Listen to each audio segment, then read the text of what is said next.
Hello my dear students, welcome to real online classes. तो आज हम जैसे कि आपको पता है क्लास 11 का चैप्टर नंबर 2 चल रहा था, जिसमें हम इलेक्शन एंड रिप्रेजेंटेशन के बारे में पढ़ रहे थे। तो लास्ट क्लास में मैंने एफटीपीटी के बारे में बताया था और प्रोपोर्शनल रिप्रेजेंटेशन के बारे में बताया था। तो आप लोगों ने फर्स्ट पार्ट नहीं देखा इस वीडियो का, तो पहले इसका फर्स्ट पार्ट जरूर देखिएगा क्योंकि वो बहुत मोस्ट इंपोर्टेंट पार्ट है इस वीडियो का। तो आइए स्टार्ट करते हैं आज की क्लास। तो आज की क्लास में हम क्या पढ़ेंगे? देखो, आज हम पढ़ेंगे राज्यसभा में जो प्रोपोर्शनल रिप्रेजेंटेशन था किस तरीके से वर्क करता है और एफटीपीटी क्यों एडॉप्ट किया। उसके बाद हम जानेंगे कि रिजर्वेशन कॉन्स्टिट्यूशन में किस तरीके से रिजर्वेशन सिस्टम काम करता है और उसके बाद जानेंगे डेलिमिटेशन कमीशन की इसका क्या काम है। तो आइए स्टार्ट करते हैं आज की क्लास। तो जैसा कि मैंने आपको प्रीवियस क्लास में एफटीपीटी के बारे में बताया था कि इसके अकॉर्डिंग क्या होता है, जिसकी मेजॉरिटी आ रही थी वो जीत रहा था। इसमें क्या है, लोग कैंडिडेट को देखते थे कि कैंडिडेट के बेसिस पर वोट मिलते थे, और वही हम प्रोपोर्शनल रिप्रेजेंटेशन की बात करें, यहां देखा जाता पूरी एक पार्टी को।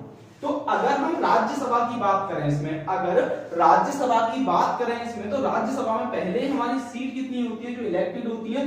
238 सीट। कितनी होती है? 238 सीट। और 12 होती है नॉमिनेटेड। अब नॉमिनेटेड क्या, ये राष्ट्रपति के द्वारा नॉमिनेट करी जाती हैं, जो साइंस से, एग्रीकल्चर से या इंटरटेनमेंट वगैरह डिपार्टमेंट के लिए चुनी जाती है, जिसे डायरेक्ट प्रेसिडेंट अपॉइंट करता है। या तो स्पोर्ट्स से कोई अच्छी विख्यात पर्सनैलिटी को कर सकते हैं, इंटरटेनमेंट से भी कर सकते हैं, साइंस के भी से कर सकते हैं, एग्रीकल्चर से, जो कि नॉमिनेट करते हैं डायरेक्ट हमारे प्रेसिडेंट। और 238 स्टेट असेंबली से सदस्य चुन के आते हैं हमारे राज्यसभा में। तो इसका अगर क्राइटेरिया देखें तो क्या होता है कि जैसे कि हमने टोटल वोट्स देखे और उसके अंदर में जितने कैंडिडेट्स इलेक्ट होने हैं उसके ऊपर +1+1। जैसे कि आपको याद होगी, जैसे हम बात करें राजस्थान में क्या है, स्टेट्स में 200 सदस्य हुए। 200 सदस्य में से हमें 4 सेलेक्ट करने हैं राज्यसभा के लिए। तो कितने वोट की नीड पड़ेगी राज्यसभा सदस्य बनाने के लिए? तो 200 तो ये है ही, तो 200 ऊपर लिख दिया हमने और 40 यहां लिखा, क्यों? सॉरी 4 लिखा यहाँ पे, क्यों? क्योंकि 4 मेंबर ही हम भेजेंगे राज्यसभा में, +1। तो ये हो गया सिनेरियो। तो 200/5 कितने टाइम्स गया? 40 टाइम्स। क्या कह रहे हो सर, मैथ्स क्यों पढ़ा रहे हो? अरे भैया ये जरूरी है। और +1 तो था ही, तो कितने वोट्स की नीड पड़ेगी? टोटल 41 वोट्स की नीड पड़ेगी एक राज्यसभा मेंबर चुनने के लिए। तो ये क्या है, बहुत ही क्रिटिकल सी कंडीशन बन जाती है, ये काफी थोड़ी डिफिकल्ट बन जाती है। अब इसी की बात करते हैं कि हमने एफटीपीटी सिस्टम को क्यों एडॉप्ट किया, क्या रीजन था। देश जब आजाद हुआ था तो देश आजाद होने के साथ में बहुत सारी समस्याएं थी। समस्या क्या? एक तो सबसे बड़ी समस्या थी, हम लोग इतने ज्यादा एजुकेटेड नहीं थे उस समय। अब ज्यादा एजुकेटेड नहीं थे तो हम किसी चीज को समझ नहीं पा रहे थे। तो हमारे जो कॉन्स्टिट्यूशन बनाने वाले लोग थे उन्होंने कहा कि ये सबसे बेस्ट सिस्टम है कि जिसकी ज्यादा मेजॉरिटी वो जीत जाएगा, जिसके ज्यादा वोट वो जीत जाएगा। एक तो सिंपल रहा, समझने में एकदम सिंपल एंड क्लियर कि भैया वोट डाले जाएंगे, 4 खड़े हो जाओ, 10 खड़े हो जाओ, 15 खड़े हो जाओ, कितनी भी पार्टी मेंबर्स खड़े हो जाओ, लेकिन फर्क क्या पड़ेगा, जिसके वोट ज्यादा वो जीत जाएगा। जैसे कि 5 लोग एक सीट के लिए खड़े हुए, 5 लोगों में से क्या है कि हमारे उसमें रखा गया था कि 15% जिसके वोट आएंगे वो जीतेगा।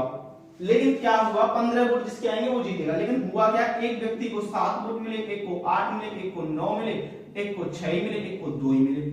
अब क्या हो कि किसको जीता जाए? 15 तो किसी के नहीं आए, लेकिन क्या होगा, 9 वाला जीत जाएगा। क्यों जीतेगा? क्योंकि हमारे एफटीपीटी के अकॉर्डिंग क्या होता है कि जिसकी जितनी मेजॉरिटी वो इलेक्शन को जीत जाता है। बात क्लियर आ रही है, चीजें समझ आ रही है? तो एफटीपीटी क्या है, सिस्टम बहुत ही सिंपल। अगर हम यही प्रोपोर्शनल रिप्रेजेंटेशन की बात करें, ये सिस्टम ना काफी क्रिटिकल बन रहा है, काफी सोचना पड़ रहा है कि 41 सीट आएंगी, इतना लंबी चौड़ी कैलकुलेशन जो हमारे लिए समझने के लिए इतनी ज्यादा आसान नहीं थी। इसी वजह से हमने एफटीपीटी को अपनाया कि बहुत ही सिंपल है, कैसी भी कोई परेशानी नहीं होगी, जिसकी मेजॉरिटी वो व्यक्ति जीत जाएगा। अब आप लोग क्या है वीडियो देखने के साथ साथ में चैप्टर्स को रीड जरूर कीजिएगा। अगर आप चैप्टर रीड नहीं कर रहे तो आपके लिए परेशानी हो जाएगी। एक और चीज, अब बहुत सारे लोगों का ये होगा क्वेश्चन कि सर हमारे पास तो बुक है ही नहीं तो हम कैसे पढ़ें। एनसीईआरटी की एक एप्लीकेशन होती है जो आपको प्ले स्टोर पे मिल जाएगी, वहां से आप उस एप्लीकेशन को इंस्टॉल करके वहां आपको पुरानी से लेके नई हर तरीके की बुक्स अवेलेबल हो, हर सब्जेक्ट की अवेलेबल है, तो वहां से आप पढ़ सकते हो। एक बार रीड देखो, मैं छोटे छोटे टॉपिक्स पढ़ाता हूँ। मैं एक वीडियो के लिए मैं चाहूँ तो 40-45 मिनट की वीडियो बनाऊं, 50 मिनट में एक बार में ही चैप्टर कंप्लीट कर दूंगा। मेरा क्या मोटो है यहाँ पे, थोड़ा थोड़ा पढ़ रहे हैं लेकिन एग्जैक्ट पढ़े, प्रॉपर तरीके से अच्छे से पढ़े हम लोग। तो आइए आगे करते हैं। आगे बात करें, अब हमने जान लिया कि एफटीपीटी सिस्टम को क्यों अपनाया और ये काफी ज्यादा क्रिटिकल कंडीशन हो जाती थी पीआर सिस्टम में। अगर इसकी बात करें पीआर सिस्टम की, ये है ना क्या है कि छोटे समुदाय के लिए, मतलब कि छोटी कंट्री के लिए, छोटी सी कंट्री है तो उसके लिए तो बहुत ज्यादा आसान है, कोई दिक्कत नहीं है, वहां अपना सकते हैं। लेकिन इंडिया जैसे बड़े देश में बहुत ज्यादा पॉपुलेशन है, उसमें कैसे अपनाया जाएगा, उसके लिए दिक्कत हो जाती है। इस वजह से हमने और एफटीपीटी को अपनाया। बात क्लियर। अब बात करें रिजर्वेशन ऑफ कॉन्स्टिट्यूएंसी की। देखो हमारे कॉन्स्टिट्यूशन में क्या है, रिजर्वेशन क्यों है। इससे पहले थोड़ा सा ये बात करते हैं, इलेक्शंस होते हैं हमारे इंडिया में, इलेक्शंस होते हैं और काफी लोग चुने जाते हैं। हम एफटीपीटी के अकॉर्डिंग जा रहे हैं तो हमने एक चीज जानी, अभी हमने जाना कि जिसकी जितनी मेजॉरिटी होती है वो लोग जीत जाते हैं। अब ग्राउंड लेवल की सच्चाई सुनो, सच्चाई क्या है कि आप लोग बेटर तरीके से जानते हो कि लोअर कास्ट हमारे यहाँ पर क्या है कि इतना ज्यादा हम उसे प्रायोरिटी नहीं देते। हम लोग क्या, आप कैसे भी बात कर लें, क्या होता है उसके साथ पहले भी दिक्कतें थी, आज भी दिक्कत है। हाँ राइट टू इक्वलिटी मिला, लेकिन फिर भी बहुत सारे लोग उनको इक्वल नहीं मानते। हमारे देश में क्या है, जब अंग्रेज थे उस टाइम से ही उन लोगों के खिलाफ गलत होता आ रहा था। इस वजह से अगर एक बात जाने कि अगर हमने मेजॉरिटी के बेसिस पे देखा तो इनका तो कभी नंबर आएगा ही नहीं, क्योंकि इनको तो कोई रिप्रेजेंट करेगा ही नहीं, ये तो लोग खड़े भी नहीं हो पाएंगे, तो क्या फिर इनके साथ दिक्कत नहीं है। ये तो फिर कॉन्स्टिट्यूशन का क्या फायदा जब लोग इक्वल ही नहीं है। इसके लिए इन्हें रिजर्वेशन दिया गया कॉन्स्टिट्यूशन में कि हाँ आप लोग आ सकते हो, इलेक्शन लड़ सकते हो। और अगर हम बात करें कॉन्स्टिट्यूशन की कि किसी एरिया में कैसे बनाया जाता है, कि कैसे पता लगेगा कि इलेक्शन होगा, कि इस एरिया में एक एमपी हो। जैसे कि हम यूपी की बात करें, यूपी में कितने एमपी है टोटल, 80 एमपी की बात करें, वही हम किसी और स्टेट की बात करें वहां पर कम है।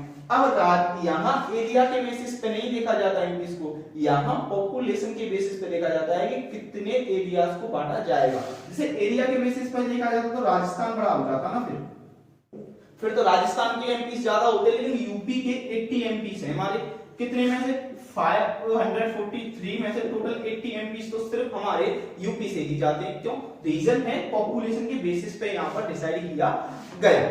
अब पॉपुलेशन के बेसिस पर डिसाइड किया गया। अब रिजर्वेशन की बात करें तो यहाँ पर रिजर्वेशन दिया गया। इन लोगों को रिजर्वेशन देने का इतना सा मोटो था कि ये लोग अपने आप थोड़े से एडवांस हो सके। क्या था, स्टार्टिंग में सिर्फ 10 साल के लिए दिया गया कि 10 साल के लिए होगा तो उसके बाद हटा दिया जाएगा, लेकिन इसको बढ़ाकर क्या है 2020 तक के लिए कर दिया गया। अब किस संविधान वो संसद चाहे तो इसको रिजर्वेशन को हटा सकती है। अब इलेक्शन कैसे होगा, अब ऐसा नहीं है कि कैंडिडेट अगर एससी और एसटी से खड़ा है, अगर एससी और एसटी से कैंडिडेट खड़ा है तो उसको कोई वोट नहीं डाले, खाली उसी कास्ट के डालेंगे। ना ना ना ना, ऐसा नहीं होगा। क्या है, वोट तो सारे लोग डालेंगे, लेकिन कैंडिडेट क्या है एससी एसटी का ही होगा उस एरिया में। बात क्लियर समझ आ रही है, कैंडिडेट कहां होगा, एससी और एसटी का।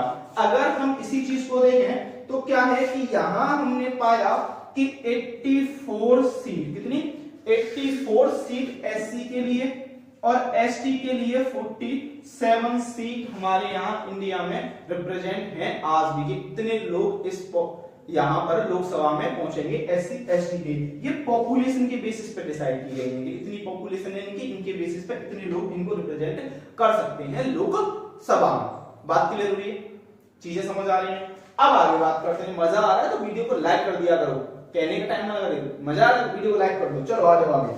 अब क्या है, एससी एसटी के लिए ऐसे ही 1/3 फीमेल्स के लिए करी गई है। किसके लिए करी गई है, फीमेल के लिए करी गई है। अब बात करें डेलिमिटेशन कमीशन ऑफ इंडिया। अरे भैया हमने रिजर्वेशन देख लिया, सारी चीजें देख लिया, लेकिन ये डिसाइड कौन करेगा कि इतनी पॉपुलेशन पे एक एमपी होगा या यहां से कोई एससी का एसटी का कोई कैंडिडेट खड़ा होगा? हाँ, डिसाइड करेगा डेलिमिटेशन कमीशन ऑफ इंडिया।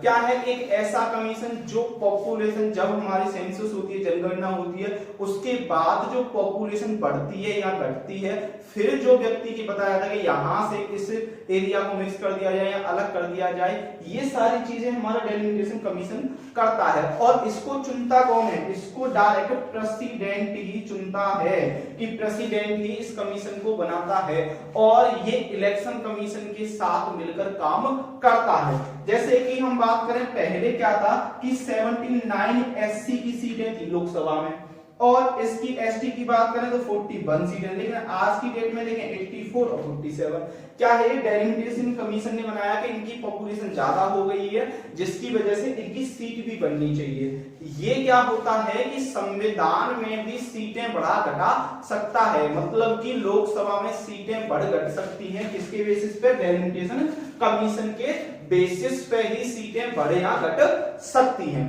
बात क्लियर समझ आ रही है? तो ये कौन अपॉइंट करता है इस कमीशन को? प्रेसिडेंट अपॉइंट करता है इस कमीशन को। तो यहां तक रहा ये चीज।